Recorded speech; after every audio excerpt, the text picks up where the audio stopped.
future art engineer project.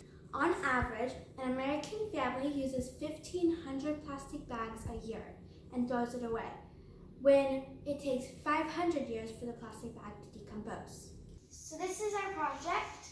The LED light is $1, and the ring is $1, and the cord is from a used lamp.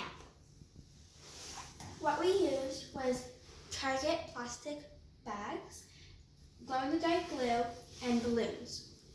We modge-podged the plastic bags with the glue onto the balloons, and when we popped it, it created a hard shell of plastic bags.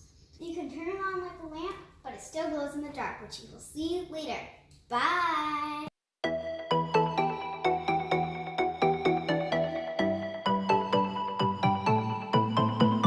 Join us by saying no to plastic bags.